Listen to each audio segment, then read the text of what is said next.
पुंडलीक वरदे हरिविठ्ठल श्री ज्ञानदेव तुकाराम गोपाल कृष्ण भगवान की जय। मौली ज्ञानेश्वर महाराज की जय। जगद्गुरु तुकाराम महाराज की जय। परद्रव्य परनारीचा अभिलाष तेथून या रास सर्व भाग्या। घटिका दिवस मास वर्ष लागती 3 बांधले पतन गाठोडीस। पुढे घात त्याचा रोकडा शकून पुढे करी गुण निश्चयशी। घटिका दिवस मास वर्ष लागती 3 बांधले पतन गाठोडीस। तुका म्हणे एका थडता थवड। तुका म्हणे एका थडता थवड काळ लागे नाड परिखरा।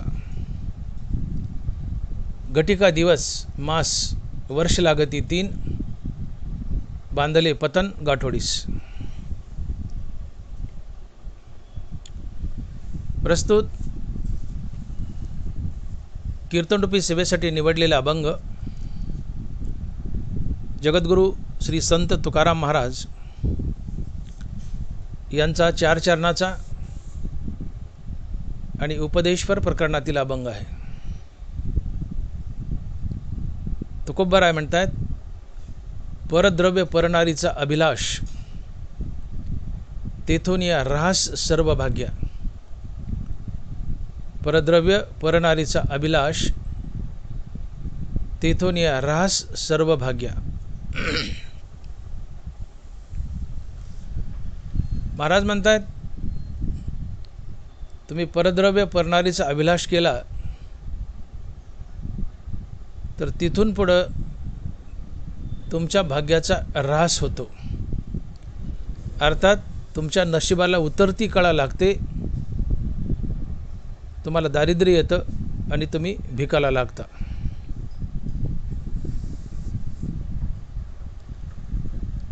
परद्रव्य म्हणजे दुसऱ्याचा पैसा लबाडीने भ्रष्टाचाराने लुटणे आणि परस्त्री म्हणजे व्यभिचार करणे।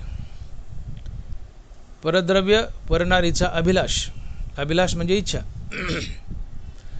परद्रव्य परनारीचा अभिलाष म्हणजे दुसऱ्याचा पैसा लबाडीने लुटणे आणि परस्त्री भोगणे, याला म्हणतात परद्रव्य परनारीचा अभिलाष।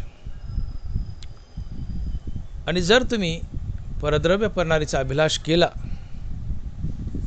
अर्थात दुसऱ्याचं धन लबाडीने लुटलं, दुसऱ्याचं धन लबाडीने लुटलं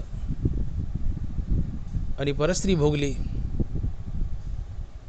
तर तुमच्या भाग्याचा ऱ्हास होईल, तुमच्या नशिबाला उतरती कळा लागेल, तुम्हाला दारिद्र्य अर्थात दलिंद्री येईल, तुम्ही भिकाला लागाल। परद्रव्य परनारीचा अभिलाष तेथून या ऱ्हास सर्व भाग्या।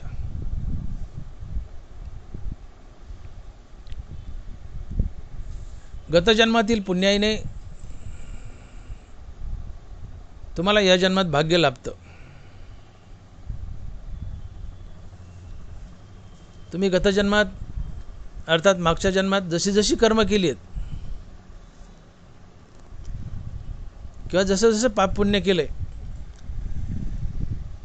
त्या पाप पुण्याची बेरीज म्हणजे संचित, आणि त्या संचिताचा या जन्मात दिलेला फळभोग हे भाग्य असतं, हे नशीब असतं, हे प्रारब्ध असते। श्री संत विसोबा खेचर लिहित आहेत की जैसे असेल आचरण घडले असेल पाप पुण्य, तैसे सानुकूल होतील कर्म मान अपमान जन करीती। गतजन्मातील पाप पुण्याची बेरीज म्हणजे संचित, आणि त्या संचिताचा या जन्मात दिलेला भोग म्हणजे प्रारब्ध, म्हणजेच नशीब, म्हणजेच भाग्य। आणि म्हणून तुम्हाला श्रीमंती जी लाभते ती भाग्यानेच लाभते। ज्ञानोबा साक्ष देतात की भाग्य तेत विलासू, सुख तेते उल्हासू, हे असो तेत प्रकाशू, जेत सूर्य। भाग्य तेत विलासू, जिथं सूर्य आहे तिथे प्रकाश असतो, जिथे सुख आहे तिथे उल्हास असतो, आणि जिथं भाग्य आहे तिथं विलास असतो, अर्थात सुख असतं. भाग्य तेथ विलास हा सिद्धांत आहे. जिथं भाग्य आहे तिथं विलास आहे, अर्थात श्रीमंती आहे. तात्पर्य तुम्हाला श्रीमंती ही नशिबानच भाग्यानंच लाभते.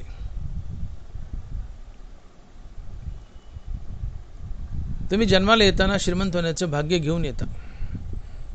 श्रीमंती भाग्यानं लाभते. अन्न मान धन हे तो प्रारब्ध आधीनं. अन्न, मान आणि धन या तिन्ही गोष्टी नशिबाने घ्याव्या लागतात. श्रीमंती नशिबाने घ्यावी लागते. मान सन्मान नशिबाने घ्यावा लागतो. नशिबात असेल तरच मिळतं, अन्यथा नाही.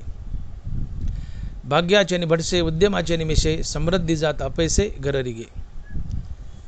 तुमच्या भाग्यात असेल तर श्रीमंती घराचे कुलप तोडून तुमच्या घरात प्रवेश करते. भाग्याचे निभडसे उद्यमाचे निमिषे, समृद्धी जात अपैसे घररिगे. उद्योगधंदा निमित्त मात्र असतो. मिस म्हणजे निमित्त. उद्यमाचे निमिषे, मिस म्हणजे निमित्त. तुकोबाराय बोलले की व्यवसाय निमित्त फळ देतसे संचित. व्यवसाय धंदा हा निमित्त मात्र आहे, फळ देणारा संचित नसीब आहे. तेच ज्ञानोबा म्हणतात की भाग्याचे निभडसे उद्यमाचे निमिषे, समृद्धी जात अपैसे घररिगे. उद्योगधंदा हा निमित्त मात्र आहे, फळ देणारा भाग्य संचित आहे. नशिबात असेल, भाग्यात असेल तर श्रीमंती घराचे कडी कुलप तोडून घरात प्रवेश करते. श्रीमंती भाग्यात असावी लागते. श्रीमंती भाग्यानंच लाभते हा सिद्धांत आहे. भाग्य तेथ विलास, भाग्य तेथ विलास. ज्ञानोबा. गतजन्मातील पुण्याने तुम्ही या जन्मात भाग्य घेऊन आलात. या भाग्याने तुम्हाला श्रीमंती लाभली आहे. परंतु या श्रीमंतीला तुम्ही जर या जन्मात धर्माची अर्थात नीतीची संगती दिली तर ही श्रीमंती हे नशीब बळावतं आणि टिकतं. माझं वाक्य नीट आहे का? गतजन्मातील पुण्याने तुम्हाला या जन्मात भाग्य लागले. गतजन्मातील पुण्याने तुम्हाला या जन्मात भाग्य लाभले. या भाग्याने तुम्ही श्रीमंत झालात. पण या श्रीमंतीला तुम्ही या जन्मातील नीती आणि धर्माची संगती दिली तर हे भाग्य ही श्रीमंती बळावते आणि टिकते. परंतु तुम्ही जर या भाग्याला, या श्रीमंतीला अनीती किंवा अधर्माची संगती दिली तर नशीब तुमच्यावर रुजतं आणि नशिबाला उतरती कळा लागते. कशी की पुनवेकडून अमावस्येकडे जाणारा चंद्र जसा कलेकलेने कमी होतो आणि अमावस्याला पूर्णतः संपतो, तसं त्या चंद्रासारखं तुमचं नशीब क्षीण होतं. नशिबाला उतरती कळा लागते. नशीब हळूहळू संपत जातं आणि शेवटी कायमचं संपतं आणि तुम्ही भिकायला लागता. ज्ञानोबा लिहित आहेत की अदृष्ट झाली उदासू, पालटे श्रीमंताचा विलासू, पुनवे पाठी शीतांशू पालटे जैसा. अदृष्ट झाली उदासू, पालटे श्रीमंताचा विलासू, पुनवे पाठी शीतांशू पालटे जैसा.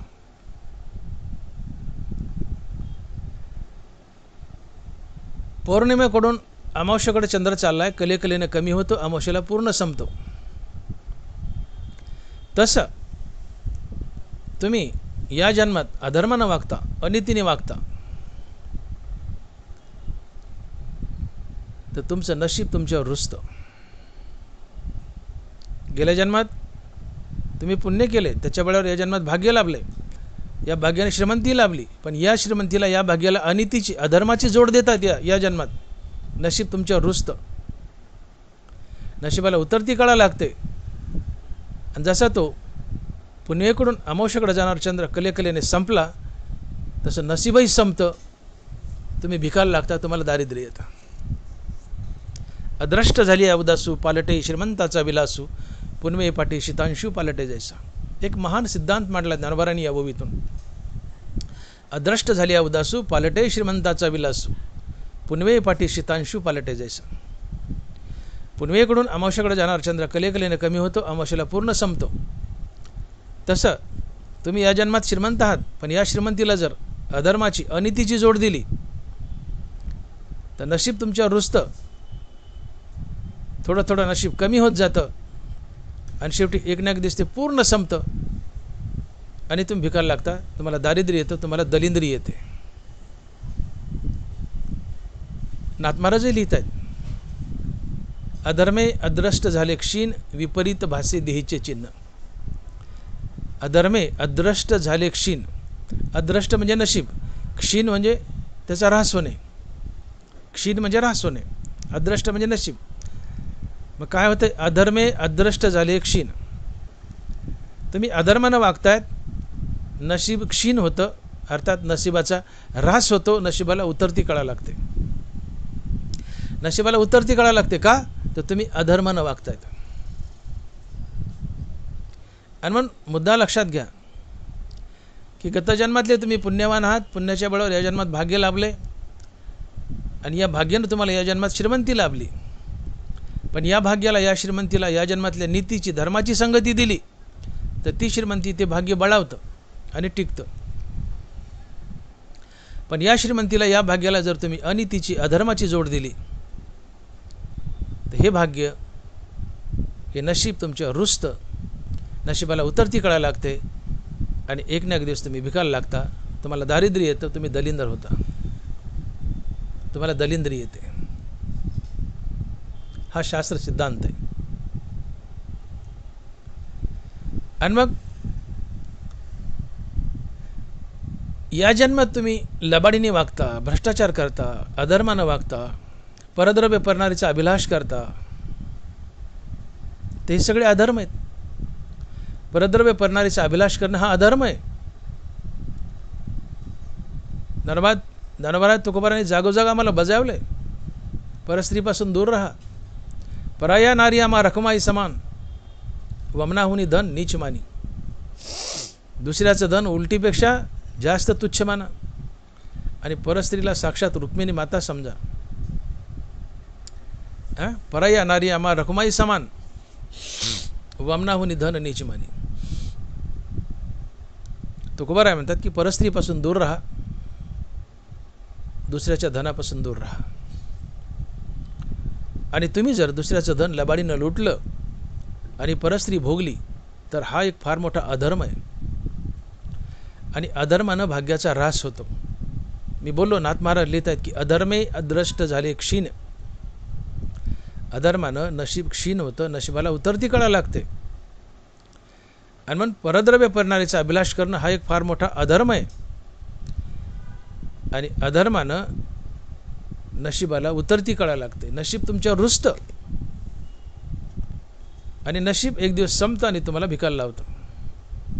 आणि म्हणून अभंगाच्या पहिल्या शरणात तुकोबाराय लिहितात की परद्रव्य परनारीचा अभिलाष, येथून या ऱ्हास सर्व भाग्या. परद्रव्य परनारीचा अभिलाष, येथून या ऱ्हास सर्व भाग्या. तुम्ही परद्रव्य परनारीचा अभिलाष कराल तर तुमच्या भाग्याचा ऱ्हास होईल, अर्थात तुमच्या नशिबाला उतरती कळा लागेल आणि एक ना एक दिवस तुम्ही भिकारी बनाल. परद्रव्य परनारीपासून सदैव दूर राहा. परद्रव्य परनारीचा अभिलाष करणे हा फार मोठा अधर्म आहे, हे फार मोठं पाप आहे.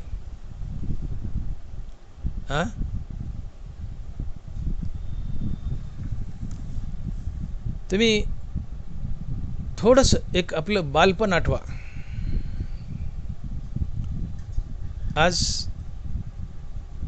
तुम्ही, आम्ही एक 60च्या घरातली माणसं आहेत, प्लस मायनस 60च्या. तर बालपण आठवा, एक थोडंसं 40-50 वर्ष मागे जा. 40-50 वर्ष मागे जा.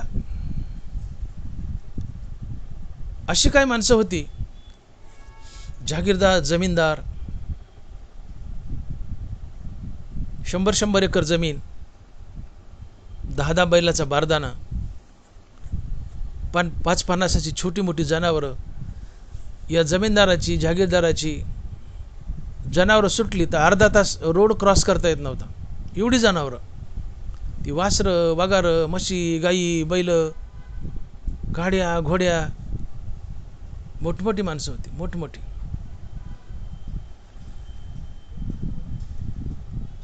पण या लोकांनी परद्रव्य परनारीचा अभिलाष केला. परद्रव्य परनारीचा अभिलाष हा अधर्म, हे पाप आहे. पाप तया नाव परदारा गमन, पाप ते परधन अपहार. तुकोबर आहे. पाप तया नाव परदारा गमन, पाप ते परधन अपहार. दुसऱ्याचं धन लबाडीने लुटणं पाप आहे. परस्त्री भोगणं पाप आहे. पाप तया नाव परदारा गमन, पाप ते परधन अपहार. नरबराय लिहित आहेत. परदारा अधिक पडे विरुद्ध ऐसे नावडे, परी शिळीची नितोंडे सेंगचरी. परदारा अधिक पडे विरुद्ध ऐसे नावडे, परी शिळीची नितोंडे सेंगचरी. परस्त्री भोगू नये हे शास्त्र विरुद्ध आहे. परस्त्री भोगू नये. पण माणसं अशी वागतात म्हणले की शिळी जसा कोणत्याही झाडाचा पाला खाते तसे याला कोणाचीही स्त्री चालते. शिळी चिनी तोंडे सैंगचरी. शिळी जशी कोणत्याही झाडाचा पाला खाते तसे याला कोणाचीही स्त्री चालते. परस्त्री भोगणं पाप आहे. परस्त्री भोगली आणि दुसऱ्याचं धन भ्रष्टाचारानं लबाडीनं लुटलं तर नशीब तुमच्या रुजतं. नशिबाला उतरती कळा लागते आणि एक ना एक दिवस तुम्ही जरूर भिकाला लागता. का तर परद्रव्य परनारीचा अभिलाष करणे हा अधर्म आहे. आणि अधर्मामुळं नशीब क्षीण होतं, नशिबाचा ऱ्हास होतो, नशिबाला उतरती कळा लागते आणि तुम्ही भिकायला लागता. अधर्मे अद्रष्ट झाले क्षीण, विपरीत भासे देहीचे चिन्ह. नाथ महाराज. परद्रव्य परनारीचा अभिलाष करणे अधर्म आहे. अधर्मानं नशीब क्षीण होतं, नशिबाला उतरती कळा लागते आणि तुम्ही जरूर एक ना एक दिवस भिकाला लागता. आणि म्हणून मी बोललो की 50 वर्ष मागे जा. गडगंज श्रीमंत माणसं होते, जमीनदार जहागीरदार. 10 बैलाचा बारदाना, 5 आवतं शेतात चालायची, 2 4 गडी कामावर, मजूर रोजंदार, 100 एकर जमीन, गाड्या घोड्या जनावरं, गच्च भरलेला कोठा. एवढी श्रीमंत माणसं, एवढी जमीनदार माणसं, पण अधर्मानं वागली. त्यांनी परद्रव्य परनारीचा अभिलाष केला. दुसऱ्याचं धन लबाडीने लुटलं. एका धोत्राच्या पानावर, एका ज्वारीच्या पोत्यावर व्याजाचं व्याज करून गोरगरिबाच्या जमिनी हडपल्या. कोणी सोनं ठेवायला दिलं, सोनंच हाणलं. यांनी परद्रव्याचा अभिलाष केला. दुसऱ्याचं धन लबाडीने लुटलं. व्याजाचं व्याज करून जमिनी हडपल्या. दुसऱ्याचं धन लबाडीने लुटलं आणि परस्त्रीही भोगली. आणि म्हणून या जहागीरदार जमीनदार लोकांनी परद्रव्य परनारीचा अभिलाष केल्यामुळं, दुसऱ्याचं धन लबाडीने लुटलं आणि परस्त्री भोगल्यामुळं नसीब यांच्यावर एवढं रुसलं. का तर परद्रव्य परनारीचा अभिलाष हा अधर्म आहे. त्यांनी अधर्म केला. परस्त्री भोगून आणि दुसऱ्याचं धन लबाडीने लुटून अधर्म केला. त्यामुळे नशीब यांच्यावर एवढं रुसलं. आज ते एवढे कंगाल झाले, ते मेले तर त्यांना पुरायला स्वतःच्या मालकीची जमीन शिल्लक राहिली नाही. एवढे ते भिकार लागले. याला ज्ञानोबा म्हणतात की अद्रष्ट झाली उदासू, पालटे श्रीमंताचा विलासू, पुनवे पाटे शीतांशू पालटे जैसा. अद्रष्ट झाली उदासू, पालटे श्रीमंताचा विलासू. श्रीमंताचा विलास पालटतो. श्रीमंताला गरिबी येते कधी? अद्रष्ट झाली उदासू, अर्थात नशीब तुमच्यावर रुसल्यावर. तुम्ही परद्रव्य परनारीचा अभिलाष केलाय, परस्त्री भोगली, दुसऱ्याचं धन लबाडीने लुटलंय, नशीब रुसतं. का तर परद्रव्य परनारीचा अभिलाष हा अधर्म आहे. त्यामुळे नशीब रुसतं, नशिबाला उतरती कळा लागते आणि एक ना एक दिवस तुम्हाला दारिद्र्य येतं, दलिंद्री येते, तुम्ही भिकायला लागता. आणि म्हणून तुकोबाराय अभंगाच्या पहिल्या चरणात आम्हाला सावध करतायत की परद्रव्य परनारीचा अभिलाष, इथून या रास सर्व भाग्य, इथून या रास सर्व भाग्य. तुमच्या भाग्याचा रास होतोच, भाग्याचा रास होतोच.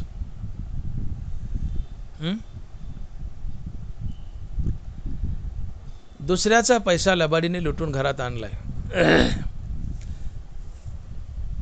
दुसऱ्याचा पैसा लबाडीने भ्रष्टाचाराने घरात लुटून आणण्याची घडीभर मजा वाटते, पण हा लबाडीचा पैसा टिकतो का? आजच्या अभंगात, आजच्या कीर्तनात एकच मुद्दा आहे, परद्रव्य परनारीचा अभिलाष, इथून या रास सर्व भाग्य. अर्थात दुसऱ्याचा पैसा लबाडीने घरात आणला आणि दुसऱ्याची बाई भोगली तर तुमच्या नशिबाचा रास होतो, नशिबाला उतरती कळायला लागते, तुम्ही भिकायला लागता. हाच मुद्दा आहे अभंगाचा.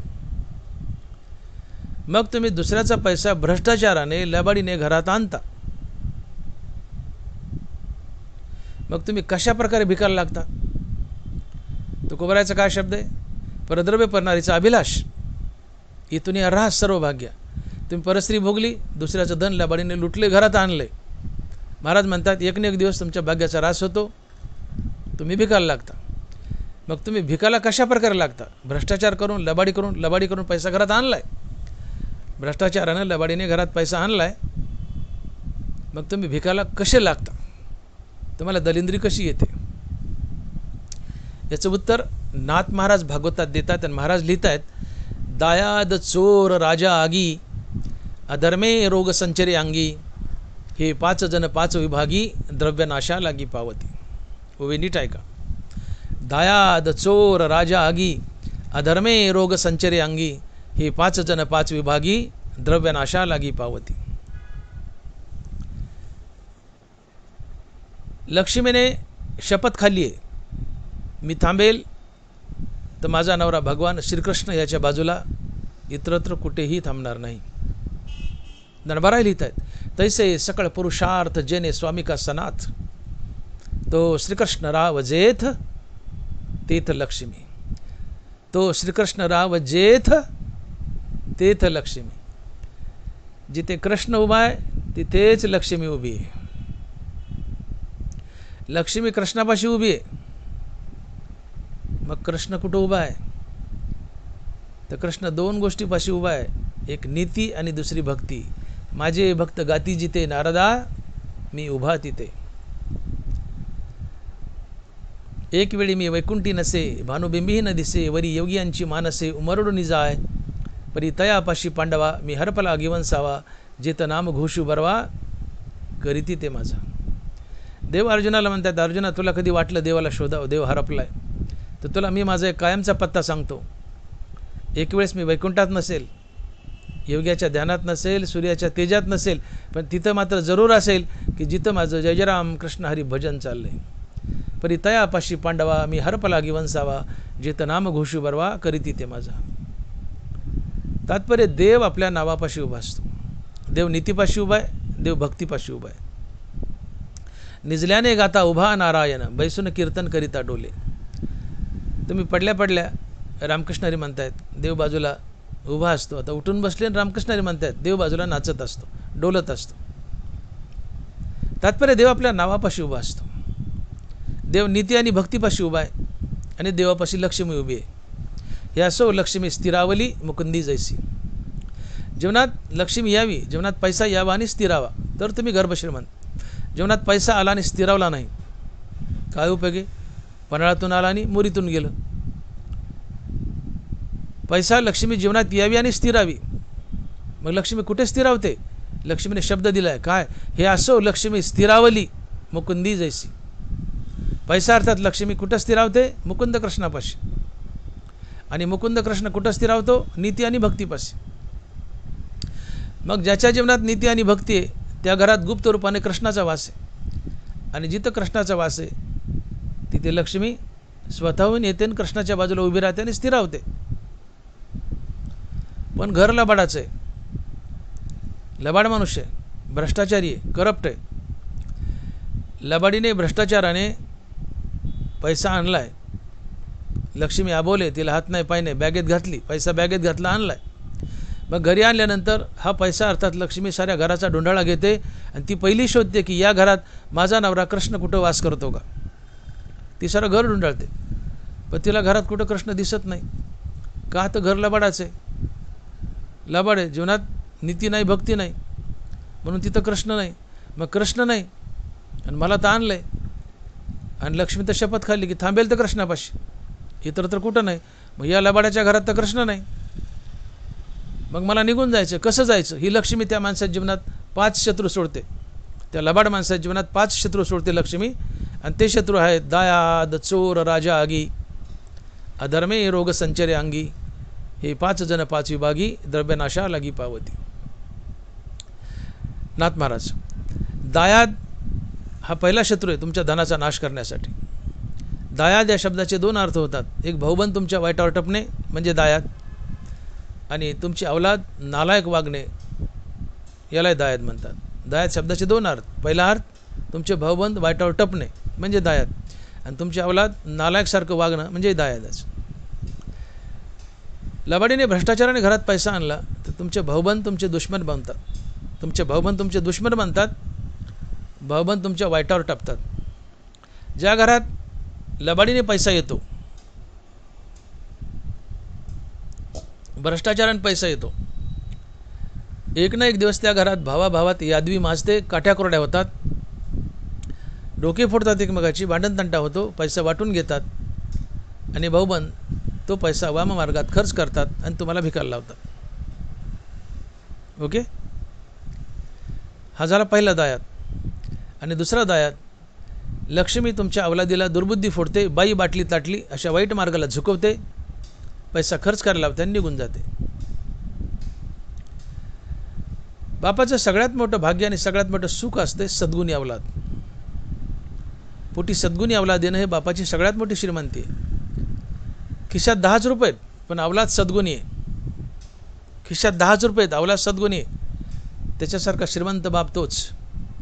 घरात कोट्यावधी रुपये पण अवलाद नालायक आहे, त्याच्यासारखा भिकारी बाप तोच. सद्गुणी अवलाद ही बापाची सगळ्यात मोठी श्रीमंती आहे. खिशात 10 रुपये पण पोरग सद्गुणी, बाप टनाटन उड्या मारतो, टनाटन उड्या मारतो, माझं पोरग. यस, सद्गुणी अवलाद बापाची श्रीमंती. बाप कोट्याधीश आहे पण पोट्ट नालायक आहे, अर्ध्या वर्षात झुरून मारतं. बाप काही सहन करतो पण आपल्या डोळ्यापुढं पोरग नंगा नाच करतंय, बाप सहन करू शकत नाही. का तर बाप जगतो अवलादीसाठी. बापाचं सगळं सुख अवलाद आहे, पण पोट्ट नंगा नाच करायला लागले, बाप अर्ध्या वर्षात झुरून मरतो. आणि पोटी नालायक अवलाद देणं ही बापाला अधर्मानं वागल्याची फेड असते. बाप गुडघ्यात मान घालतो आणि म्हणतो, पोरा या पैशाचं नको असं वाटलं करू, हे पैसे मिळवण्यासाठी मी लई लोकांचे मुंडके मोडलेत. पोरग म्हणतात जरा दम काढ, जरा दम काढ, तुझंच मुंडकं मोडायचं बाकी. आणि पोरग बापाचं मुंडकं मोडतच, गचोऱ्याला धरतन काढ म्हणतं चावी. पोटी नालायक अवलाद देणे ही बापाला अधर्मानं वागल्याची फेड आहे. लक्ष्मी लांडीला बाडीनं भ्रष्टाचारानं घरात आणली, ती तुमच्या अवलादीला दुर्बुद्धी फोडते, बाई बाटली ताटलीकडे झोकवते, पैसा खर्च करायला लावते आणि निघून जाते. शिवाय तुम्हालाही स्वतःला ती व्यसनी बनवते. भ्रष्टाचारी मनुष्य स्वतः व्यसनी बनतो, अवलाद व्यसनी बनते, वाममार्गात पैसा खर्च होतो, पैसा निघून जातो. का तर लक्ष्मीने शपथ खाल्ली थांबेल तर कृष्णापाशी, कृष्णाने शपथ खाल्ली थांबेल तर नीती आणि भक्तीपाशी. घर लबाडाचं आहे, भ्रष्टाचारी माणसाचं आहे, लबाडाच्या घरात नीती नाही, भक्ती नाही, म्हणून कृष्ण गुप्त रूपाने नाही, तिथं कृष्ण नाही. मग लक्ष्मी म्हणते मला तर आणलंय, निघून जायचं कसं? दायाद भाऊबंद वाईटावर टपतात, लक्ष्मी अवलादीला दुर्बुद्धी फोडते, बाई बाटली ताटली इकडे झुकवते, पैसा खर्च करायला होते वाईट मार्गात, लक्ष्मी निघून जाते, तुम्ही भिकायला लागता. पहिला शत्रू दायाद. दायाद चोर, दुसरा शत्रू चोर, लबाडीच्या धनाची चोरी होते. दायाद चोर राजा, लबाडीच्या धनावर इन्कम टॅक्सची धाड पडते, नाही तर ईडीवाले मागे लागतात, नाहीतर मोदी साहेब नोट बंद करतात. मोदी साहेब नोटबंदी करतात. 8 नोव्हेंबर 2017 8 वाजले होते, मोदी साहेब टीव्हीवर आले आणि म्हणाले त्यांच्या स्टाईलमध्ये, आज से 500 और 1000 की नोट चलन से बाद होगी. पायाखालची जमीन सरकली, पायाखालची जमीन सरकली. गोदामाचे गोदाम भरले होते पैशाने, 500 आणि 1000च्या नोटाने. पैसा गंगेत व्हायला, जाळला. 2.5 लाखापेक्षा जास्त जर बँकेत भरले तर जेलात जावं लागेल. पैसा गंगेत व्हायला, जाळला. दायाद चोर राजा. दायाद चोर राजा. राजा काय असतो आम्हाला नोटबंदी झाल्यावर कळालं. आम्ही म्हणायचं पंतप्रधान मारली फुली गेले बसले दिल्लीत, त्याचा आमचा काय संबंध? पण काय संबंध? नोटबंदी झाली तेव्हा तुम्हाला कळलं की राजा काय असतो, पंतप्रधान काय असतो. आणि म्हणून राजा हा तिसरा शत्रू आहे. पहिला दायाद, आपण बोललो भाऊबंद वाईटावर टपतात, अवलाद व्हायला जाते. हा झाला दायाद. दायाद चोर, त्या धनाची चोरी होते, लबाड्याच्या धनाची चोरी होते. दायाद चोर. तिसरा राजा.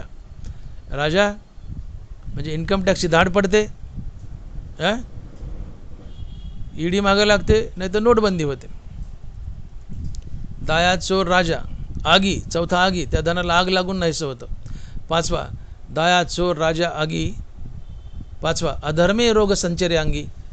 हे 5 जण 5 विभागी, द्रव्यनाशा लागी पावती. शब्द आहे का? द्रव्यनाशा लागी पावती. 5वा अधर्मे रोग संचरे अंगी. लबाडीन पैसा घरात आणलाय भ्रष्टाचाराने, त्या लबाड माणसाला नाना प्रकारचे रोग होतात आणि ते रोग दुरुस्त करण्यात त्याचा पैसा खर्च होतो, तो माणूस भिकायला लागतो. आणि मग बघा, लबाडाच्या घरातला दवाखानाच बंद होत नाही. लबाडाच्या घरातला दवाखानाच बंद होत नाही. ज्याच्या घरात सारखा दवाखाना चालू आहे समजून घ्यायचं लबाडीन पैसा घरात येतो, किंवा लबाडीन पैसा घरात आणला सारखा दवाखाना मागे लागतो. डॉक्टरची मजा होती. अधर्मे रोग संचरे अंगी. तुका म्हणे पापे येती रोगाची रूपे. तुका म्हणे पापे येती रोगाची रूपे. पाप केले, पाप रोग घेऊन येईल. अधर्मे रोग संचरे अंगी. अधर्म केलाय, जीवनात रोग येतील. आणि म्हणजे जे कसलेले भ्रष्टाचारी असतात, कसलेले भ्रष्टाचारी, ते आपल्या शर्टाचे बटणं काढतात आणि म्हणतात आपल्यासारख्याला, साहेब बघा नाही काळं काळं माझ्या छातीवर, काय हो काळं काळं. आपण म्हणतो काय होते? ते म्हणतो बघा नाही काळं काळं. आपण म्हणतो काय होते? ते म्हणतो साहेब माझं 2 वेळेस बायपास झाले, माझं 2 वेळेस बायपास झाले. अरे 2 वेळेस नाही, 3 वेळेस होईल ना, 3 वेळेस होईल ना. तुझं नाही का आमचं होईल का? अधर्म केलास. अधर्मे रोग संचरे अंगी. तो का म्हणे पापी येते रोगाचे रूपे. पाप केलेस, अधर्म केला, जीवनात रोग येईल आणि ते रोग दुरुस्त करण्यात तुझा पैसा संपेल, तू बेकार लागशील. आणि मग अधर्मानं पैसा घरात आणलाय, लबाडीन पैसा घरात आणलाय. तुकोबाराय म्हणतात तुझ्या भाग्याचा ऱ्हास होईल, तो पैसा निघून जाईल आणि एक ना एक दिवस तू भिकार लागशील. कसा भिकार लागशील? दायाद चोर राजा आगी, अधर्मे रोग संचरे अंगी, या 5 शत्रूच्या मार्फत. नीट आहे का? पहिलं चरण काय तुकोबारायचं? अभंगाचं परद्रव्य परनारीचा अभिलाष, इथून या ऱ्हास सर्व भाग्य. तुकोबाराय म्हणतात की परस्त्री भोगली आणि दुसऱ्याचा पैसा लबाडीने भ्रष्टाचाराने घरात आणला तर त्या दिवसापासून तुझा डाऊन काउंट सुरू होतो. डाऊन काउंट, खाली चढता नाही, खाली तुझ्या नशिबाला उतरती काढायला लागते. परस्त्री भोगली आणि दुसऱ्याचा पैसा भ्रष्टाचारानं लबाडीने घरात आणला तर त्या दिवसापासून त्या माणसाच्या भाग्याचा ऱ्हास सुरू होतो. नशीब त्याच्यावर रुजतं, नशिबाला उतरती काढायला लागते आणि एक ना एक दिवस तो भिकायला लागतो. तो कसा लागतो भिकायला? तर लक्ष्मी त्या माणसाच्या जीवनात हे 5 शत्रू सोडते. का तर लक्ष्मीने शपथ खाल्ली मी थांबेल तर माझा नवरा कृष्णापाशी, आणि कृष्णाने शपथ खाल्ली मी थांबेल तर नीती आणि भक्तीपाशी. मग भ्रष्टाचारी करप्ट लबाड माणसाचं घर आहे. या लबाडाच्या घरात नीती नाही, भक्ती नाही, मग तिथं कृष्ण नाही. मग लक्ष्मी म्हणते मला तर आणलंय, मग निघून जायचं. कसं जायचं? लक्ष्मी 5 शत्रू मागे सोडते. कोणते? दायाद चोर राजा आगी, अधर्मे रोग संचरे अंगी. हे 5 जण 5 विभागी, द्रव्यनाशा लागी पावती. हे 5 शत्रू तुमच्या जीवनात सोडते लक्ष्मी. तुमच्या पैशाचा नाश करते आणि तुम्हाला भिकायला लावते. पन्हाळ्यातून आलं आणि मोरीतून गेलं, याला म्हणतात हरामाचं पचत नाही. हरामाचं पचत नाही. आणि मग भ्रष्टाचारी मनुष्य चारी बाजूने होरपळला जातो. बघा, भ्रष्टाचारानं पैसा आणलाय, आणताना मजा वाटली, पण कसा होरपळलाय? भ्रष्टाचारी मनुष्य कसा होरपळतो? भाऊबंद वाईटावर टपले, अवलाद व्हायला गेली, तो स्वतः व्यसनी बनला, अवलाद बी व्यसनी बनली. त्याला नाना प्रकारचे रोग झाले, नाना प्रकारचे रोग झाले, सगळा पैसा खर्च झाला, लबाडीन पैसा घरात आणलाय, याचं पाप एकट्याच्या माथी राहिलं, शेवटी नरकाला गेला. काय पदरात पडलं? याचा अर्थ भ्रष्टाचारी मनुष्य चारही बाजूनी होरपळला जातो, त्याच्या पदरात काहीच पडत नाही. का? तर ज्या दिवशी भ्रष्टाचार केला आणि परश्री भोगली त्या दिवसापासून त्याच्या भाग्याचा ऱ्हास होतो, नशीब त्याच्यावर रुजतं, नशिबाला उतरती कळा लागते आणि तो भिकार लागतो. आणि म्हणून भ्रष्टाचार करू नका, परस्त्री भोगू नका आणि भ्रष्टाचार करू नका. अन्यथा या 5 शत्रूमार्फत, कोणते? दायाद, चोर, राजा, आगी, अधर्मय, रोग, संचर, अंगी, या 5 शत्रूमार्फत तुमच्या धनाचा नाश होईल, तुम्ही भिकार लागाल, घर व्हायला जाईल. आणि मग धन हे धर्मानं मिळवा. धर्म हा धनाचे कवच असतो, धर्म हा धनाचं कवच असतो. आपल्या धनाला धर्माचं कवच नेसवा.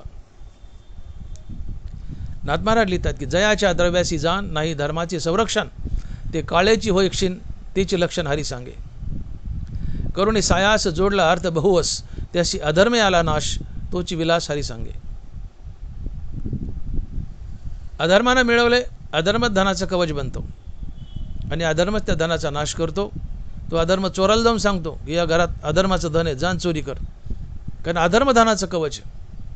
अधर्मानं धन मिळवले, लबाडीने मिळवले, ती लबाडी अधर्म धनाचं कवच बनतो, तुमच्या धनाचा नाशही करतो. पण धर्मानं धन मिळवले, धर्म धनाचं कवच बनतो आणि पिढ्यानपिढ्या त्या धनाचं रक्षण करतो. धर्म हा धनाचं कवच असतो. आपल्या धनाला धर्माचं कवच नेसवा, अर्थात धन इमानदारीने धर्माने मिळवा. धर्म धनाचं कवच बनेल आणि पिढ्यानपिढ्या त्या धनाचं रक्षण करेल. पण अधर्मानं आणलंय, लबाडीनं आणलंय, भ्रष्टाचारानं आणलंय, अधर्मानं आणलंय, अधर्मच धनाचं कवच बनतो.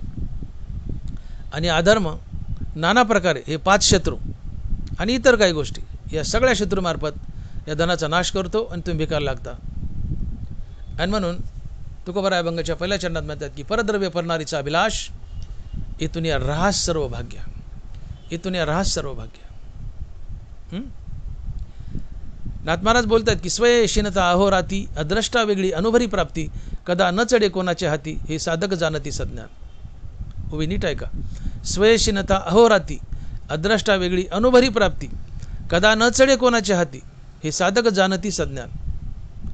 नशिबात आहे तेवढंच मिळेल, त्यापेक्षा एक फुटकी कवडी अधिक मिळणार नाही. आणि नशिबापेक्षा अधिक जर आणलंच लबाडीने तर ते टिकणार नाही. या 5 शत्रूमार्फत, दायाद, चोर, राजा, आगी, या 5 शत्रूमार्फत त्याचा नायनाट होईल, तुम्ही भिकार लागाल. हरामाचं पचतच नाही. कपाळावर जे लिहिले तेवढंच तुम्हाला मिळेल. ज्ञानोबारांनी खडसावून सांगितले का ललाटीचे लिहिले न मोडेगा काही केले, काळे गोरेपण धुतले फिटवणे. जसा काळा आणि गोरा रंग कशानंच घालवता येत नाही, तसं कपाळावर जी श्रीमंत्याने गरिबी लिहिली किंवा अन्य भोग लिहिले ते कशानंच मिटवता येत नाही. या सटविनी 5व्या दिवशी कपाळावर लिहून गेली की तुला एवढी श्रीमंती मिळेल, यापेक्षा अधिक नाही, तेवढी जरूर मिळते, पण तिच्यापेक्षा जास्त जर श्रीमंती तुम्ही लबाडीने घरात आणली तर या 5 शत्रूमार्फत त्याचा नाश होतो आणि तुम्ही भिकार लागता. पण परद्रव्य परणारीचा अभिलाष करू नका, शेवटी भिकार लागता, घर व्हायला जातं, वाटोळं होतं. हां, परद्रव्य परणारीचा अभिलाष टाळा. या उलट काय करा? परद्रव्य परणारी यांचा धरी विटाळ. तुकोबाराज बोलतात परद्रव्य परणारी यांचा धरी विटाळ. फायदा काय? तर देव भाग्य घरा येती, संपत्ती त्या सकळा, तुका म्हणे ते शरीर घर भांडार देवाचे. बघा कशी तुलना आहे. परद्रव्य परणारीचा अभिलाष केला तर भाग्याचा ऱ्हास होतो, नशीब तुमच्या रुजतं, तुम्ही भिकार लागता. आणि परद्रव्य परणारीचा विटाळ धरला तर फायदा काय? देव भाग्य आणि संपत्ती घेऊन तुमच्या घरात येतो. देव तुमच्या घरातून तुमच्या हृदयात वास करतो आणि तुमच्या हृदयात कायमचा राहतो. अर्थात परद्रव्य आणि परणारीपासून दूर राहिलं तर तुम्हाला श्रीमंती आणि भाग्य तर लाभतं, पण देव तुमच्या हृदयात राहायला येतो, तुम्हाला भगवंताची प्राप्ती होते. आणि म्हणून तुकोबारांनी पूर्ण गाथा पॉझिटिव्ह लिहिली, असं करा, असं करा, असं करा, देव भेटेल. पण एकच अभंग निगेटिव्ह लिहिला की असं करू नका, असं करू नका, देव भेटेल. आणि तो एकच अभंग आहे, परद्रव्य परणारी यांचा धरी विटाळ. सगळी गाथा पॉझिटिव्ह, असं करा, असं करा, देव भेटेल. एक अभंग निगेटिव्ह की असं करू नका, देव भेटेल. आणि तो आहे परद्रव्य परणारी यांचा धरी विटाळ. साधने तरी हीच दोन्ही जो कोणी साधील, काय परद्रव्य परणारी यांचा धरी विटाळ. फायदा काय? देव भाग्य घरा येती संपत्ती त्या सकळा, तुका म्हणे ते शरीर घर भांडार देवाचे. घर भांडार देवाचे. दुसऱ्याची बाईन दुसऱ्याचा पैसा यापासून दूर राहा. फायदा काय? तर देव भाग्य घरा येती संपत्ती त्या सकळा, तुका म्हणे ते शरीर घर भांडार देवाचे. दुसऱ्याची बाईन दुसऱ्याचा पैसा यापासून दूर राहा. फायदा काय होतो? देव भाग्य आणि संपत्ती घेऊन घरात येतो. पुढे तुमच्या घरात बी राहायला येतो. घरातून हृदयात प्रवेश करतो. तुम्हाला भगवंताची प्राप्ती होते. तात्पर्य दुसऱ्याची बाईन दुसऱ्याचा पैसा यापासून दूर राहिलं तर धन दौलत संपत्ती भाग्य सगळं लाभतं आणि देवाची प्राप्ती होते. इतका मोठा फायदा आहे परद्रव्य परणारी याचा विटाळ धरण्याचा. आणि म्हणून तुम्हाला मढ्याचा विटाळ धरायचा, धरा, नाही धरायचा नका धरू. विटाळशीचा विटाळ धरायचा, धरा, नाही धरायचा नका धरू. बाळातनीचा विटाळ धरायचा, धरा, नाही धरायचा नका धरू. या 3 गोष्टीचा विटाळ वाटलं धरा नाही तर नका धरू. पण 2 गोष्टीचा विटाळ मात्र आवर्जून धरा. कोणत्या? परद्रव्य परणारी यांचा धरी विटाळ. यांचा धरी विटाळ. बाकीचा कोणता विटाळ वाटलं धरा नाही तर नका धरू. पण 2 गोष्टीचा विटाळ जरूर धरा. कोणता? दुसऱ्याची बाई आणि दुसऱ्याचा पैसा, या 2 गोष्टीचा विटाळ जरूर धरा. दुसऱ्याच्या पैशाला चुकूनही हात लावू नका. दुसऱ्याच्या बाईला चुकूनही हात लावू नका. फायदा काय? दुसऱ्याच्या पैशाला चुकून हात लावू नका. दुसऱ्याच्या बाईला चुकून हात लावू नका. फायदा काय? देव भाग्य घरा येती संपत्ती त्या सकळा, तुका म्हणे ते शरीर घर भांडार देवाचे. घर भांडार देवाचे. कशी तुलना आहे बघा. परद्रव्य परणारीचा अभिलाष इथून या रास सर्व भाग्य. परद्रव्य परणारीचा अभिलाष केला तर भाग्याचा रास होतो, तुम्ही भिकायला लागता. आणि परद्रव्य परणारीचा विटाळ धरला तर भाग्य फळफळतं. देव भाग्य घेऊन घरात येतो, श्रीमंती घेऊन घरात येतो. आणि देव तुमच्या घरी राहायला येतो, हृदयात प्रवेश करतो, तुम्हाला मुक्ती मिळते. म्हणून आम्हाला शहाणा होण्याची गरज आहे. आम्हाला शहाणा होण्याची गरज आहे. आणि म्हणून दुसऱ्याचा पैसा आणि दुसऱ्याची बाई यापासून सदैव दूर राहा. तुकोबारायाने आम्हाला सावध केलंय. तुकोबारायाने आम्हाला सावध केलंय की बाबा दुसऱ्याची बाई दुसऱ्याच्या धनापासून दूर राहा. अन्यथा नशीब रुसेल, नशिबाला उतरती कळायला लागेल आणि जरूर एक ना एक दिवस तुम्ही भिकायला लागाल. म्हणून सदैव असा विचार करा की परा या नारी आम्हा रखमाई समान, वमनावनी धन नेशिमानी. दुसऱ्याचं धन उलटीपेक्षा तुच्छ आहे, हात लावू नका. पराई नारी ही साक्षात आम्हाला रुक्मिणी माता आहे. आणि म्हणून काही गोष्टी लक्षात ठेवावं की आमच्या खिशात पैशाचा खळखळाट असावा. आमच्या खिशात पैशाचा खळखळाट असावा, पण या पैशामागं कोणाचा तळतळाट नसावा. तळतळाट नसावा. माझं वाक्य नीट ऐका. आमच्या खिशात पैशाचा खळखळाट असावा, पण या पैशामागं कोणाचा तळतळाट नसावा. तळतळाट नसावा.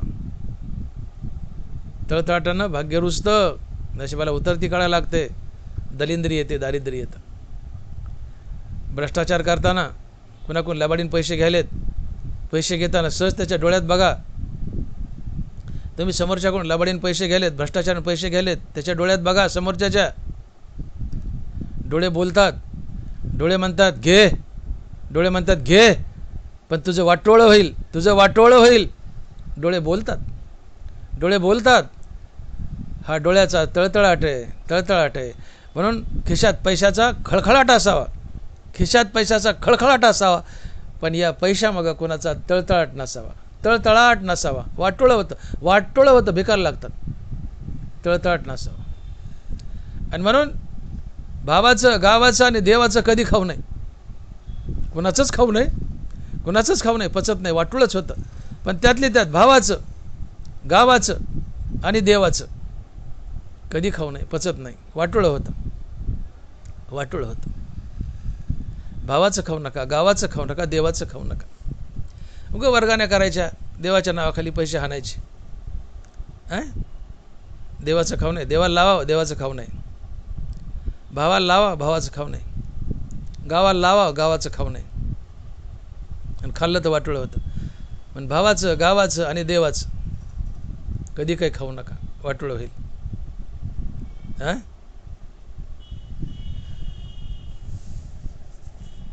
परस्त्री ही माणसाचं एक फार मोठं आकर्षण आहे.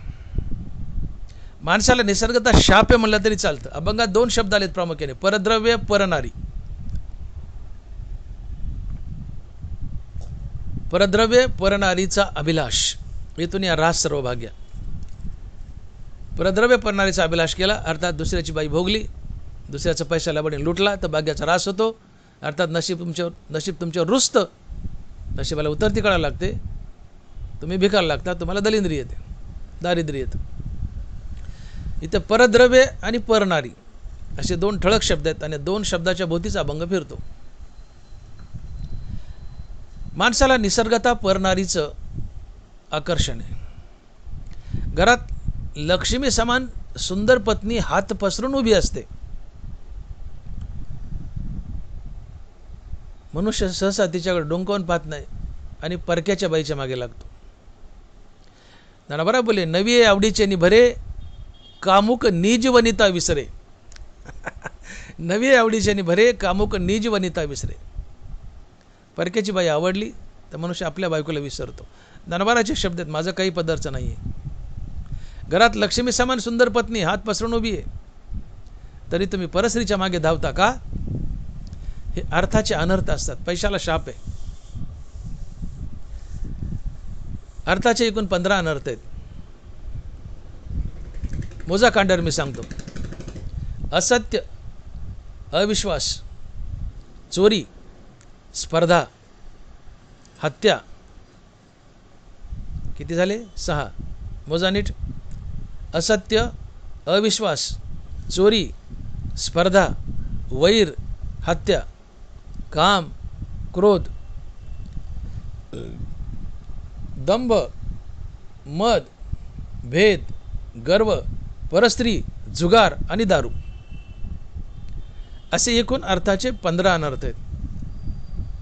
यापैकी एक जरी अनर्थ तुमच्या जीवनात आला तर तुमचं जीवन बर्बाद करायला हा एकटा अर्थाचा अनर्थ पुरेसा आहे. आणि सगळे जर जीवनात आले तर तुमचं वाटोळच, पतनच. तर अर्थाच्या 15 अनर्थापैकी परस्त्री, जुगार आणि दारू हे 3 अनर्थ जास्त वाईट आहेत. नाथ महाराज लिहित आहेत की स्त्री, द्यूत, मद्यपान या तिहिते वाढवी धन हे 3 अनर्थ दारून धनवंता पूर्ण आदळती. वही पुन्हा ऐका. स्त्री, द्यूत, मद्यपान या तिहिते वाढवी धन हे 3 अनर्थ दारून धनवंता पूर्ण आदळती. परस्त्री, जुगार आणि दारू हे अर्थाचे अनर्थ प्रामुख्याने श्रीमंत माणसावर येऊन आदळतात. अर्थात श्रीमंत मनुष्य म्हटलं की त्याच्या जीवनात परस्त्री आली, जुगार आले आणि दारू आलं.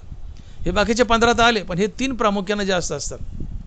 तात्पर्य, धनवान माणसाला परस्त्रीचं अट्रॅक्शन असतं. मी बोललो की लक्ष्मी समान पत्नी हात पसरून उभी आहे, तरी मनुष्य परस्त्रीच्या मागे धावतो. सिनेमात कधी डायलॉग असले असेल, तर डायलॉग ऐकले असतील. सिनेमातले डायलॉग बी कधी कधी फार कामाचे असतात. धनवान मनुष्य, मोठ्या बापाचं पोरग आहे, गडगंज श्रीमंत आहे, नवीन लग्न झालंय, पण व्यसनी, बाहेरचा नाद आहे, रोज बाहेर जातं, दारू पितं, परस्त्रीचा नाद आहे.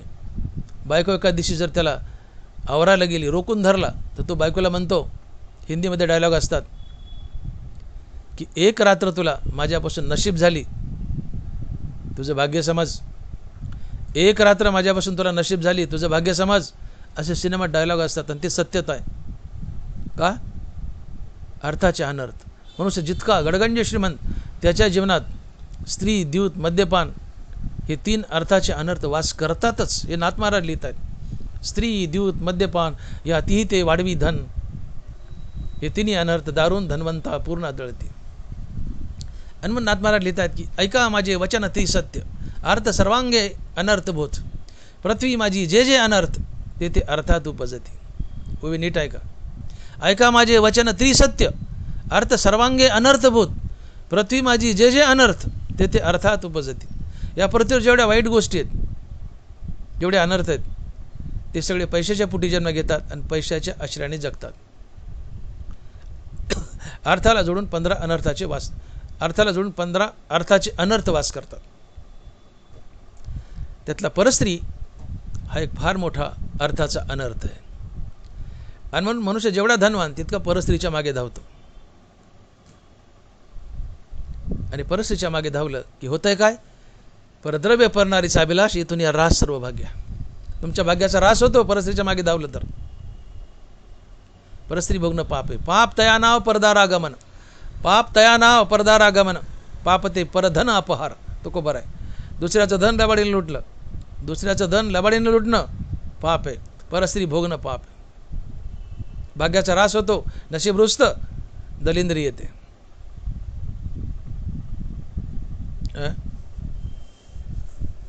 आणि म्हणा मला सावध होण्याची गरज आहे, सावध होण्याची गरज आहे. तुकोबारायांनी पहिल्या चरणात आम्हाला म्हटले की परद्रव्य परणारीचा अभिलाष, इथून या रास सर्व भाग्या. परद्रव्य परणारीचा अभिलाष, तिथून या रास सर्व भाग्या. तुम्ही परद्रव्य परणारीचा अभिलाष कराल, अर्थात दुसऱ्याचं धन लबाडीने लुटाल आणि परस्त्री भोगाल, तर तुमच्या भाग्याचा रास होईल, नशीब तुमच्यावर रुसेल, नशिबाला उतरती कळा लागेल, तुम्ही भिकार लागाल, तुम्हाला दलिंद्री येईल, तुम्हाला दारिद्र्य येईल. आणि ते किती दिवसात येईल, ते दारिद्र्य दलिंद्री किती दिवसात येईल याचा कालावधी तुकोबाराय अभंगाच्या दुसऱ्या चरणात सांगतात. आणि महाराज लिहितात, घटिका दिवस मास वर्ष लागती 3. घटिका दिवस मास वर्ष लागते 3, बांधिले पतन गाठोडीस. बघा कालावधी, घटिका दिवस मास वर्ष लागती 3, बांधिले पतन गाठोडीस. तुम्ही परद्रव्य परणारीचा अभिलाष कराल, अर्थात परस्त्री भोगाल आणि दुसऱ्याचं धन लबाडीने लुटाल, भ्रष्टाचाराने लुटाल, तर तुमचं पतन होईल, तुमचं वाटोळं होईल, तुम्ही भिकार लागाल. आणि किती दिवसात हे घडेल याचा कालावधी महाराज सांगतात. आणि महाराज लिहित आहेत, घटिका दिवस मास वर्ष लागती 3. तुमचं पतन किती दिवसात होईल? अहो दिवस कशाला, महाराज म्हणतात घटिका एका क्षणात, एका दिवसात, एका महिन्यात, एका वर्षात, फार फार 3 वर्षात तुझं वाटोळं होईल, तू भिकार लागशील. घटिका दिवस मास वर्ष लागती 3, बांधले पतन गाठोडीस.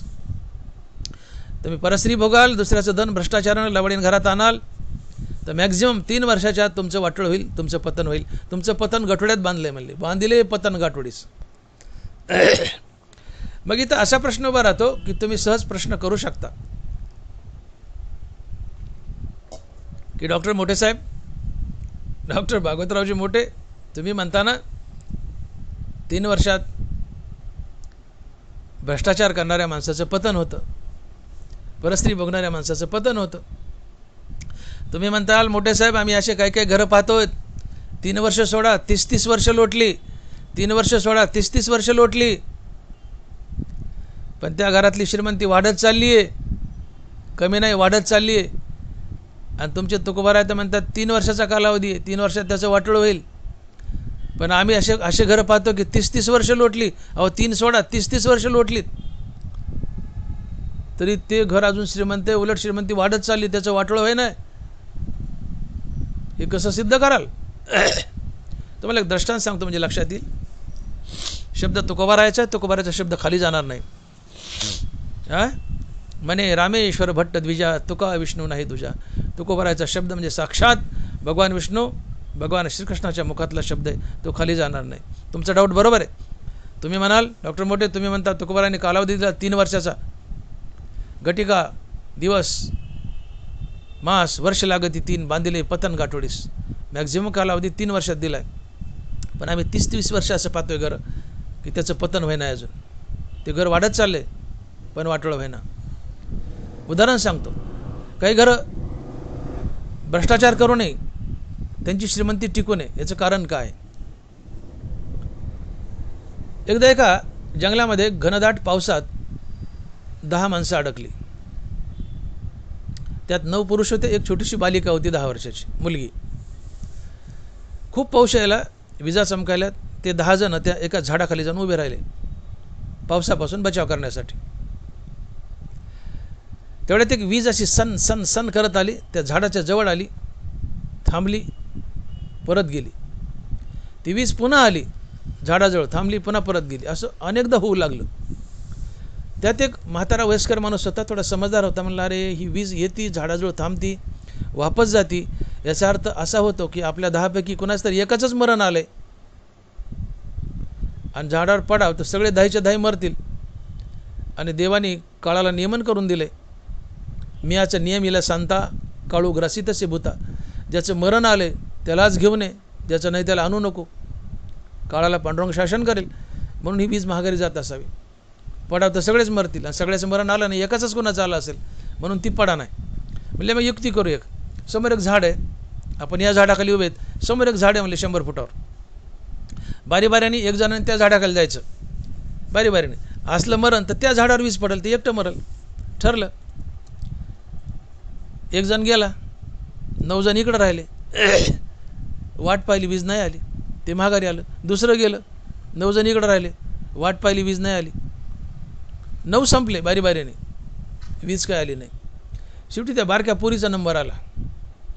म्हणले, अरे 9 जण जाऊन आले, आपल्याला वीज पडली नाही. म्हणले, नक्की या पोरीचंच मरण आलं आहे. म्हणले, अरे वर का म्हणले, द्यायला ढकलून, नाही तर वीज आली तर सगळं पडेल, मरू म्हणले आपण. हिला ढकला म्हणले.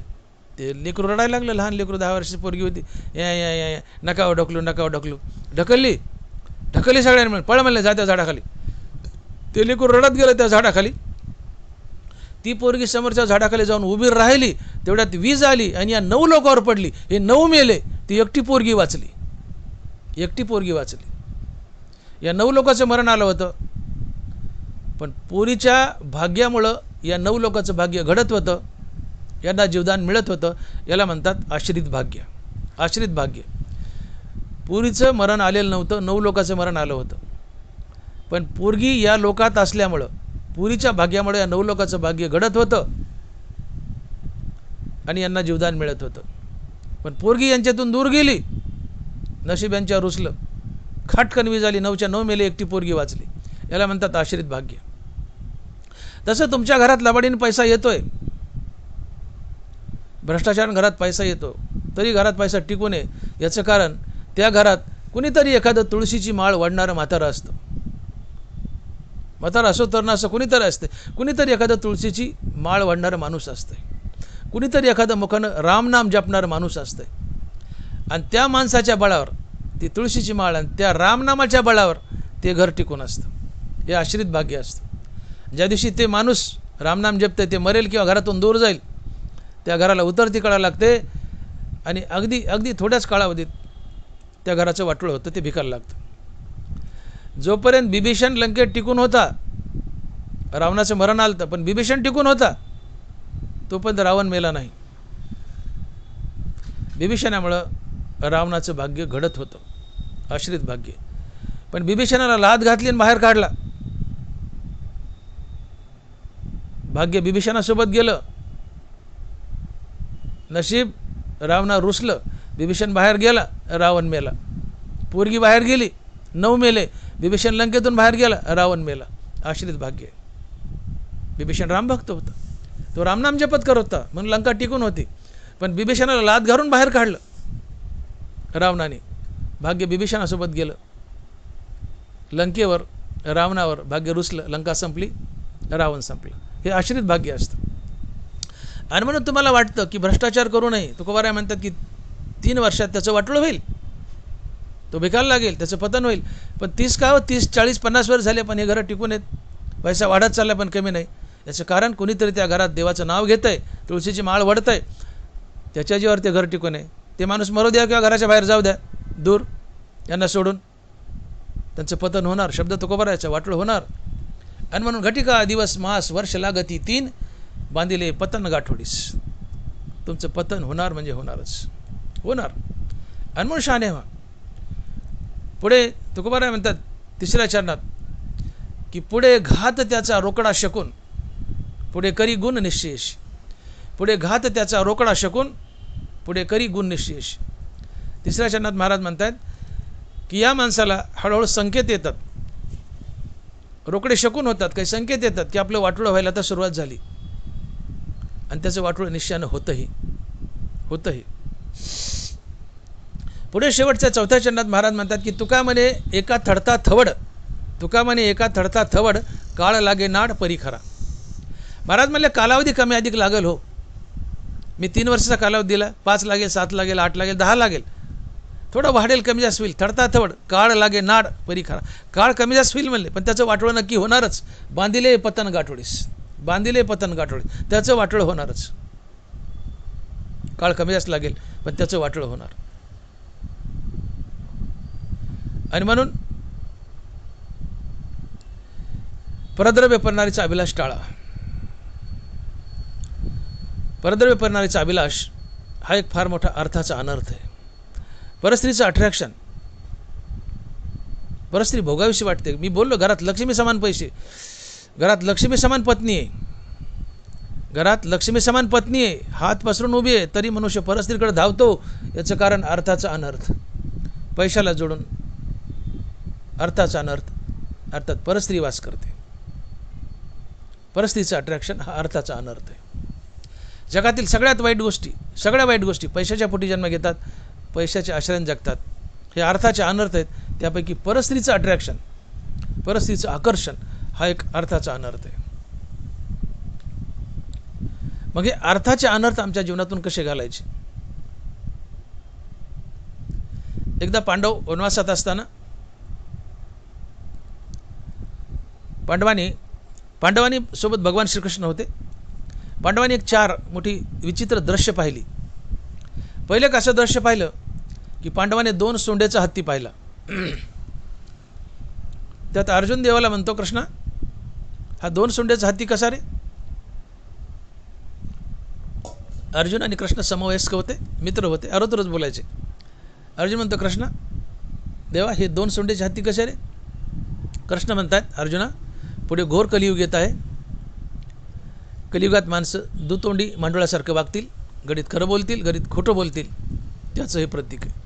घडीत खरं बोलतील, घडीत खोटं बोलतील, त्याचं हे प्रतीक आहे. दुतोंडी मांडोळासारखे आज ते आले. माणसं घडीत खोटं बोलतात, घडीत खरं बोलतात. माणसं मांडोळासारखी झाली आहेत, दुतोंडी. थोडं पुढं गेले, एक गाय विली होती. गाय त्या वासराला चाटीत होती, पण ते वासरू गायला लाथानं मारत होतं. अर्जुन म्हणतो, देवा हे काय रे? कृष्ण म्हणतात, अर्जुना पुढे घोर कलियुग येत आहे. कलियुगात मायबाप आपल्या लेकरावरून जीव वळवून टाकतील, पण लेकरं मायबापाला लाथानं मारतील, त्याचं हे प्रतीक आहे. आज ती वेळ आली. मायबाप जीव वळवून टाकतात लेकरावरून, पण लेकरं मायबापाला लाथानं मारतात, भाकरी घालायला तयार नाही, घराच्या बाहेर काढालेत, याचं हे प्रतीक आहे. थोडं पुढं गेले, पांडवाने 2 विहिरी पाहिल्या. अर्जुन म्हणतो, देवा 2 विहिरी पाहिल्या, त्यात एका विहिरीला भरपूर पाणी होतं आणि एकीला उगं थोडंसं पाणी होतं, नरोटं लागलं होतं. ज्याच्यात पाणी भरपूर आहे ती कुणाला पाणी घेऊ देत नव्हती, आणि ज्याच्यात उगं थोडं पाणी ती कुणाला पाणी घेऊन जा म्हणत होती. अर्जुन म्हणतो, देवा हे काय रे असं, हे नवल? कृष्ण म्हणतात, अर्जुना पुढे घोर कलियुग येत आहे. कलियुगात गोरगरीब दानधर्म करतील, धनवान दानधर्म करायचे नाही. ज्याला भरपूर पाणी ते श्रीमंताचं प्रतीक आहे, ती पाणी घेऊ देत नाही. श्रीमंत दानधर्म करणार नाही. ज्याला नरोटा लागले, कमी पाणी, ते गरिबाचं प्रतीक आहे, गरीब भरभरून दान करतील. आज आपण पाहतोय, सप्ताहाची पट्टी मागायला जा, गरीब 100 का होत नाही पण देईल, श्रीमंत शिव्या घालील. काही कामधंदे आहेत का नाहीत? कोण म्हणलं सप्ताह करा? आलाय जोर तर करा की स्वतःच्या बळावर. भीक नको वाढू कुत्रावर. श्रीमंत दानधर्म करणार नाहीत, गरीब दानधर्म करतील. थोडं पुढं गेले, एक असा मोठा डोंगर होता, विशाल पर्वत, आणि त्या डोंगरावरून एक शिळा खाली धो धो धो धो धो करत खाली येत होती. ती शिळा मोठमोठे झाडं मोडत खाली आली, पण ती मोठी शिळा एका 2 पानाच्या गवताच्या रोपट्यानं अडवून धरली. मोठे मोठे झाडं मोडत आली शिळा डोंगरावरून, झाडं मोडत आली. त्या झाडाला ती रोखता आली नाही, पण एक गवत, आणि त्या गवताला 2 पानं, बारीकसं गवत टिचभर, आणि त्याला 2 पानं, त्या गवताच्या 2 पानानं ती शिळा रोखून धरली. अर्जुन म्हणतो देवा काय रे? भगवान कृष्ण म्हणतात, फार गोड उत्तर दिले. भगवान श्रीकृष्ण म्हणतात, अर्जुना पुढे घोर कलियुग येत आहे, पुढे घोर कलियुग येत आहे. आणि या कलियुगात 2 अक्षरी रामनाम, 2 अक्षरी रामनाम मोठमोठ्या पातकांना, मोठमोठ्या संकटांना, मोठमोठ्या अर्थाच्या अनर्थाला रोखून धरेल, त्याचं हे प्रतीक आहे. आणि म्हणून रामनामात या, हरिभजनात या, हरिकीर्तनात या, अर्थाचे अनर्थ पळून जातील. जी शिळा मोठमोठ्या झाडांना मोडत आली, झाडाला रोखता आली नाही, पण एका गवताच्या 2 पानानं रोखून धरली. 2 पानाच्या गवताच्या 2 पानानं शिळा रोखून धरली. गवताच्या 2 पानानं शिळा रोखून धरली. तसे 2 अक्षरी रामनाम मोठमोठ्या पातकांना, मोठमोठ्या संकटांना, मोठमोठ्या अर्थाच्या अनर्थाला रोखून धरील. अर्जुना याचं हे प्रतीक आहे. आणि मग मुखानं सदैव रामनाम घ्या, हरिभक्तीत या, हरिनामात या, हरिकीर्तनात या. राम राटा, राम जपा, अर्थाचे अनर्थ पळून जातील. 15 काय 30 असू द्या, अर्थाचे अनर्थ पळून जातील. परस्त्रीचं अट्रॅक्शन पळून जाईल. अर्थाला जोडून अर्थाचे अनर्थ आहेत, आणि परस्त्रीचं आकर्षण हे अर्थाचं अनर्थ आहे. पैशावालेत, घरात लक्ष्मी समान पत्नी, तरी परस्त्री भोगावी वाटते, हे अर्थाचं अनर्थ आहे. मुखात रामनाम धारण करा, परस्त्रीचं आकर्षण पळून जाईल, अर्थाचे अनर्थ पळून जातील. मुखात रामनाम आलं, परस्त्री माते समान वाटेल. मुखात रामनाम नाही म्हणून परस्त्रीचं आकर्षण आहे. मुखात रामनाम धारण करा, परस्त्री मातेसारखी वाटते. ते मीराबाईच्या घरी एक मोलकरीण होती, आणि तिच्या पोराने हट्ट धरला की मला मीराबाईसोबत लग्न करायचं. ती मोलकरीण म्हणली पागल झाला काय, ती राजाची पोरगी, तू कोण मोलकरणीचा मुलगा? ते मला माहीत नाही. ते बसलं उपोषणला, अन्न पाणी बंद, लागलं मरायला.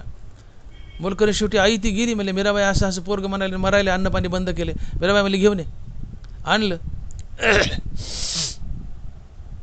म्हणले काय रे? म्हणले मला तुमच्यात लग्न करायचे. मीराबाई म्हणले ठीक आहे करू, जा घरी. पण म्हणले घरी गेले एक काम कर, आजपासून महिनाभर सारखं रामनाम घे, घडीभर थांबू नको, सारखं रामनाम घे, 1 महिन्याने लग्न करू. ते म्हणले बरं झालं. सुपारी फुटली. पुढं ती 1 महिन्याने असती. गेलं उड्या मारीत, आणि जे रामनामाचा लाटा लावला, सारखं रामनाम. महिनाभर राम घोकला, महिनाभर रामनाम घेतलं, महिन्याने महागारी आलं. रामनाम त्याचं काम जळून गेलं. ते आलं आणि मीराबाईचे पाय पडलं. म्हणले मला माफ करा, मला राखी बांधा. त्याला मीराबाईत बहीण दिसू लागली. ज्या मीराबाईसोबत लग्न करायचं आहे यासाठी खुतून बसलाय, महिनाभर राम घोकलाय, रामनामामुळे त्याचं काम जळालं. मीराबाई त्याला बहीण दिसायली. राम घोका, परस्त्रीत बहीण दिसेल, आई दिसेल. राम घोका, पराया नारी रखमाई समान दिसतील. तुम्ही राम घोकत नाहीत म्हणून परस्त्रीचं आकर्षण आहे, परस्त्री भोगाई वाटते. राम घोकत नाही म्हणून परस्त्री भोगाई वाटते. तुम्ही राम घोका, कळतंय का? तुम्ही राम घोकत नाहीत म्हणून परस्त्री भोगाई वाटते. तुम्ही राम घोका, परस्त्री भोगाई वाटणार नाही. परस्त्री आईसारखी वाटेल, बहिणीसारखी वाटेल. अर्थात रामनामानं अर्थाचे अनर्थ पळून जातात. दुसऱ्याचं धन लबाडीन लुटा वाटतं का? तुम्ही नामाला विन्मुख आहेत. नामाशी विन्मुख तो नर पापी आहे. ज्याच्यात पापी कोण हो? ज्याच्या तोंडात देवाचं नाम नाही तोच पापी. ज्ञानोबा बोलतात की नामाशी विन्मुख तो नर पापी आहे. पापी कोण? ज्याच्या तोंडात देवाचं नाव नाही तोच पापी. मग तोंडात देवाचं नाव नाही तर तुम्ही पापी आहेत, तर सहजच तुम्ही भ्रष्टाचार कराल, दुसऱ्याचं धन लबाडीने लुटाल, परस्त्रीचं तुम्हाला आकर्षण राहील. आणि म्हणून जे भक्तीला विन्मुख आहेत, जे हरिनामाला विन्मुख आहेत, अशीच माणसं भ्रष्टाचार करतात, लांडी लबाडीने धन आपल्या घरात आणतात, अशीच माणसं परस्त्री भोगतात. पण जे हरिनामात रत आहेत, मुखात रामनाम भिजू घातलंय, रामनामाचा जाप चालू आहे, नित्य रामनाम घोकतायत. रामनाम घोकणाऱ्याला धनच माती मोल वाटतं. सोने रुपये आम्हा मृत्यू के समान, माणिक पाषाण खडे जैसे. जो नित्य रामनाम घोकतोय त्याला धनाचीच किळस येते. त्याला फक्त देव आवडतो. मग तो दुसऱ्याचं धन लबाडीने लुटेल कशाला? जो नित्य रामनाम घोकतोय त्याला परस्त्री आईसारखी वाटते, त्याला परस्त्रीचं आकर्षण राहील कशाला? मुद्दा समजून घ्या. तुकोबाराय म्हणतात की परद्रव्य परणारीचा अभिलाष तिथून या राज सर्व भाग्या. परद्रव्य परणारीचा अभिलाष कुणाला आहे? की जे नामाला विन्मुख आहेत, ज्यांच्या तोंडात हरिनाम नाही आहे, अशाच लोकांना परद्रव्य परणारीचा अभिलाष आहे. तोंडात नाव नाही अशालाच परस्त्री भोगाय वाटते, तोंडात नाव नाही अशालाच भ्रष्टाचार करा वाटतो, लबाडीन पैसा घरात आणा वाटतो. का ते पापी आहेत? पण तोंडात देवाचं नाव आहे, तोंडात राम नाम आहे, तुम्हाला दुसऱ्याचा पैसा लबाडीने लुटा वाटणार नाही, उलट पैसा मातीमोल वाटतो. तर दुसऱ्याचा लुटण्याचा प्रश्नच येत नाही. तोंडात हरिनाम धारण करा, दुसऱ्याचा पैसा लबाडीने लुटावासा वाटणार नाही. तोंडात हरिनाम धारण करा, परस्त्री भोगावीशी वाटणार नाही, परस्त्री आईसारखी वाटेल, बहिणीसारखी वाटेल. आणि म्हणून परद्रव्य परणारीचा अभिलाष जर जीवनातून घालवायचा असेल तर त्याला एकच औषध आहे, ते आहे रामनाम. रामनाम घ्या, परद्रव्य परणारीचा अभिलाष जीवनातून पळून जाईल. आणि मुखाने रामनाम घेणार नाहीत तर परद्रव्य परणारीचा अभिलाष जीवनात येऊन वास करेल. आणि परद्रव्य परणारीचा अभिलाष जर केला तर भाग्याचा ऱ्हास होईल, अर्थात परस्त्री भोगली आणि दुसऱ्याचं धन लबाडीने घरात आणलं तर भाग्याचा ऱ्हास होईल, अर्थात नशीब तुमच्यावर रुसेल, तुम्ही भिकायला लागाल, तुम्हाला दारिद्र्य येईल, तुम्हाला दलिंद्री येईल. आणि याचा कालावधी तुकोबाराय देत आहेत की घटिका दिवस मास वर्ष लागती 3 बांधिले पथन गाठोडीस. एका क्षणात, एका दिवसात, एका महिन्यात, 3 वर्षात तू भिकायला लागशील, तुझं पतन होईल, वाटोळ होईल, तुझं नरकाला जाशील. पण तुकोबाराय म्हणले की ठीक आहे, कालावधी कमी जास्त होईल, मी 3 वर्ष कालावधी दिलाय, थोडा कमी जास्त होईल, 3च्या ऐवजी 4 लागतील, 5 लागतील, 10 लागतील, कालावधी कमी जास्त होईल, पण तुझं वाटोळं नक्की होईल. परद्रव्य परणारीचा अभिलाष केलास तर तुझं वाटोळं व्हायला कालावधी कमी अधिक लागेल, पण तुझं वाटोळं जरूर होईल, तुझं वाटोळं जरूर होईल. हनुमान महाराज म्हणतात की तुका म्हणे एका थडता थवड काळ लागे नाड परी खरा. विठोबाय रखुमाई, जय जय विठोबाय रखुमाई, विठोबाय रखुमाई, जय जय विठोबाय रखुमाई, विठोबाय रखुमाई. याच्यामध्ये आपण अभंगाचा भावार्थ पाहिलाय, अगदी 2 वाक्यात थोडक्यात सारांश. अभंग पूर्णतः 2 शब्दाच्या भोवताली फिरते. परद्रव्य परणारी, परद्रव्य परणारीचा अभिलाष म्हणजे दुसऱ्याची बाई भोगण्याची इच्छा, आणि परद्रव्य म्हणजे दुसऱ्याचा पैसा लबाडीने लुटण्याची इच्छा. अर्थात ज्याला परस्त्री भोगावीशी वाटते आणि ज्याला दुसऱ्याचा पैसा लबाडीने भ्रष्टाचाराने घरात आणावासा वाटतो, याला तुकोबाराय म्हणतात की परद्रव्य परणारीचा अभिलाष. आणि असा परद्रव्य परणारीचा अभिलाष केला तर तुमच्या भाग्याचा ऱ्हास होतो, नशीब तुमच्यावर रुजतं, तुम्ही भिकायला लागता, तुम्हाला दलिंद्री येते. आणि या उलट तुम्ही परद्रव्य परणारीचा विटाळ धरला, दुसऱ्याची बाई आणि दुसऱ्याचा पैसा यापासून दूर राहिले तर देव भाग्य आणि श्रीमंती घेऊन घरात येतो, देव तुमच्या हृदयात राहायला येतो, तुम्हाला मुक्ती मिळते. मग हे कसं घडेल? तर ज्याच्या मुखात नाम नाही आहे त्याला दुसऱ्याची बाई आवडते, दुसऱ्याचा पैसा लबाडीने घरात आणा वाटतो. मग तोंडात देवाचं नाव धारण करा ना, दुसऱ्याची बाई आईसारखी वाटेल, बहिणीसारखी वाटेल, दुसऱ्याचं धन लुटावं वाटणार नाही. तुम्ही परद्रव्य परणारीचा विटाळ धराल, देव भेटेल, श्रीमंती भेटेल. पण देवाचं नाव मुखात धारण केलं नाही तर जीवनात नक्कीच परद्रव्य परणारीचा अभिलाष असेल. आणि परद्रव्य परणारीचा अभिलाष केला तर तुमच्या भाग्याचा ऱ्हास होईल. एका क्षणात, एका दिवसात, एका महिन्यात, एका वर्षात, जशा 3 वर्षात तुमचं पतन होईल, तुम्ही भिकायला लागाल, तुमचं वाटोळं होईल. हनुमान महाराज म्हणतात की घटिका दिवस मास वर्ष लागती 3 बांधिले पतन गाठोडीस. परद्रव्य परणारीचा अभिलाष इथून या ऱ्हास सर्व भाग्या. घटिका दिवस मास वर्ष लागती 3 बांधिले पतन गाठोडीस. ज्ञानेश्वर माऊली, ज्ञानराज माऊली तुकाराम, ज्ञानेश्वर माऊली, ज्ञानराज माऊली तुकाराम. जय विठ्ठल, जय जय विठ्ठल. बोली लिले कुरे वेडी वाकुडी उत्तरे, करा क्षमा अपराध महाराज तुम्ही सिद्ध.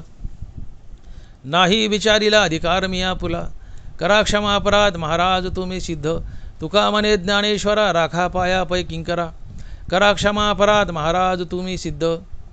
ज्ञानदेव तुकाराम, ज्ञानदेव तुकाराम तुकाराम तुकाराम तुकाराम तुकाराम तुकाराम तुकाराम तुकाराम तुकाराम पुंडलिक वरदे हरविठ्ठल श्री ज्ञानदेव तुकाराम गोपाल कृष्ण भगवान की जय माऊली ज्ञानेश्वर महाराज की जय जगद्गुरु तुकाराम महाराज की जय विठ्ठल विठ्ठल विठ्ठल विठ्ठल विठ्ठल विठ्ठल विठ्ठल विठ्ठल विठ्ठल विठ्ठल